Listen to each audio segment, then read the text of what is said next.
বাংলা চলচ্চিত্রে দুই উজ্জ্বল নক্ষত্র গোলাম মোস্তফা ও এটিএম শামসুজ্জামান। আজ এই দুই মহাজীবনের মৃত্যুবার্ষিকী।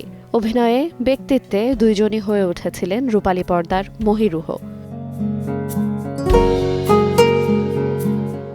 বাংলা সিনেমার এক অনন্য নাম গোলাম মোস্তফার জন্ম ১৯৩৪ সালের ২ মার্চ বরিশালের নলসিটির দপদপিয়া গ্রামে। অভিনয়ে যেমন ছিল ব্যক্তিত্বের দৃঢ়তা, তেমনি সংলাপে ছিল গভীরতা। মঞ্চ, বেতার, টিভি, চলচ্চিত্রে সমানভাবে জনপ্রিয় ছিলেন তিনি। ৬০ ও ৭০-এর দশক থেকে শুরু করে দীর্ঘ সময় তিনি বড় পর্দায় দাপটের সঙ্গে কাজ করেছেন। অভিনয়ের পাশাপাশি নির্মাতা হিসেবেও তিনি খ্যাতি কুড়িয়েছেন। পর্দায় তাঁর উপস্থিতি মানেই দৃশ্যে এক আলাদা ব্যঞ্জনা, এক আলাদা গুরুত্ব। আজও তার অভিনীত চরিত্রগুলো দর্শকের স্মৃতিতে অমলিন।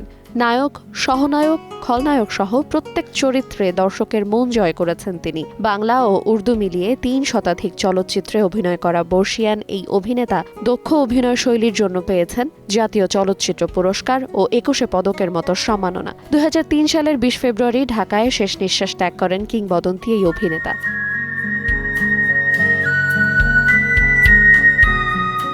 আরেক কিংবদন্তি এটিএম শামসুজ্জামান। ১৯৪১ সালে ১০ সেপ্টেম্বর নোয়াখালীতে তাঁর জন্ম। খলনায়ক কিংবা হাস্যরসাত্মক ভূমিকা সবখানেই তিনি ছিলেন স্বতন্ত্র। ৬০-এর দশকে সহকারী পরিচালক হিসেবে চলচ্চিত্র যাত্রা শুরু করলেও খুব দ্রুতই নিজেকে প্রতিষ্ঠিত করেন অভিনেতা হিসেবে। শতাধিক চলচ্চিত্রে অভিনয় করে তিনি হয়ে ওঠেন বাংলা সিনেমার প্রিয় মুখ।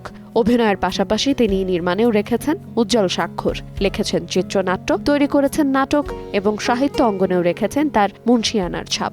নন্দিত এই অভিনয় শিল্পীর পুরো নাম আবু তাহের মোহাম্মদ শামসুজ্জামান। প্রায় ৬ দশকের ক্যারিয়ারে দর্শকের ভালোবাসার পাশাপাশি জাতীয় চলচ্চিত্র পুরস্কার সহ পেয়েছেন ২১ পদক। ২০২১ সালে না ফেরার দেশে পাড়ি জমান তিনি।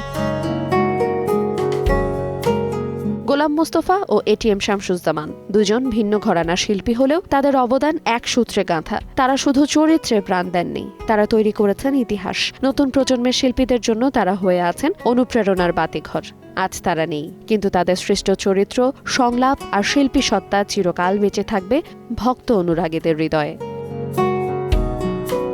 আইরিন আয়াত, সময় সংবাদ, ঢাকা।